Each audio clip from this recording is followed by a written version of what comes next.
Friends, welcome to Vinay pets and vlogs.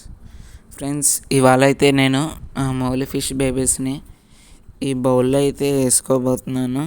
ఎందుకు ఈ బౌల్లో వేస్తున్నాను అనేది నేను ఈ వీడియోలో అయితే చెప్తాను.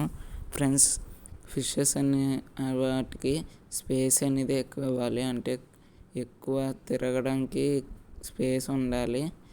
అన్నిటిని ఇప్పుడు ఆ టబ్లోనే ఉంచేస్తే కొన్ని రోజుల దాకా వాటికి సైజ్ గ్రోత్ అనేది త్వరగా రాదు. అందుకే ఒక 7 ఫిషెస్ని అయితే ఈ బౌల్లో వేసుకుంటాను. తర్వాత మిగతా వాటిని అందులోనే ఉంచేస్తాను కొన్ని రోజులు, 3 months వచ్చేదాకా. ఆ తర్వాత వేరే ట్యాంక్లో వేసుకుంటాను.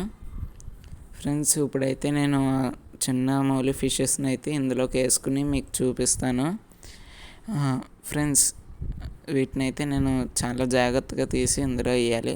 సో ఆ వీడియో అయితే చూపిను, కానీ వాటిని వేసిన తర్వాత అయితే చూపిస్తాను. ఇదిగోండి ఫ్రెండ్స్, ఎన్ని ఫిషెస్ ఉన్నాయో మొత్తం లెక్క పెట్టి అయితే కామెంట్ బాక్స్లో కామెంట్ చేయండి. నాకైతే ఇంకా 1 ఫిష్ అయితే దొరికింది. అంటే బేబీ అనేది తీయలేదు మొన్న, అంటే నాకు కనపడలేదు. తర్వాత కనపడితే తీసి ఇందులో వేసాను మనం. ఇప్పుడైతే 14 ఫిషెస్ ఉన్నాయి. చూడండి ఫ్రెండ్స్, కరెక్ట్గా 14 ఉంటాయి. 7 ఇందులో ఉంచి 7 అందులో ఉంచుదాము ఈక్వల్గా. అలా అయితే వీటికి కొద్దిగా స్పేస్ ఇచ్చినట్టు ఉంటుంది. అండ్ ఫుడ్ కూడా ఎక్కువ తింటాయి. ఇప్పుడు సెకండ్ డేనే కదా ఇవాళ, పుట్టి 2 days అవుతుంది. ఇవాళ కంప్లీట్ అయితే 2 days అయినట్టు. రేపు సాయంత్రంకి నేను వీటికి ఫుడ్ అనేది ఇస్తాను. 3 daysకి ఫుడ్ అనేది ఫీడ్ చేయాలి. అదొకటి గుర్తుపెట్టుకోండి ఫ్రెండ్స్ బాగా.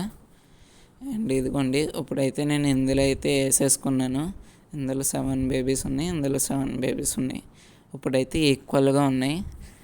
చూసారు కదా ఫ్రెండ్స్, మౌలి ఫిషెస్కి ఎంతో కేర్ తీసుకుని పెంచితేనే కానీ 7 or 8 monthsకి ఫుల్ సైజ్ అనేది వస్తాయి.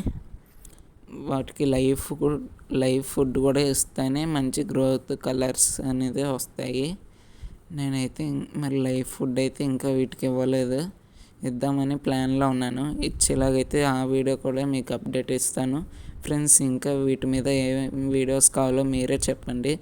చూసే వాళ్ళు ప్రతి ఒక్కరు నన్ను అయితే కామెంట్ బాక్స్లో ఈ వీడియో ఎలా ఉందో చెప్పాలని కోరుకుంటున్నాను. అండ్ కొత్తగా చూసే వాళ్ళు అయితే లైక్ చేసి సబ్స్క్రైబ్ చేసుకుని మరిన్ని మీ ఫ్రెండ్స్కి షేర్ చేయాలని కోరుకుంటున్నాను. Thanks for watching.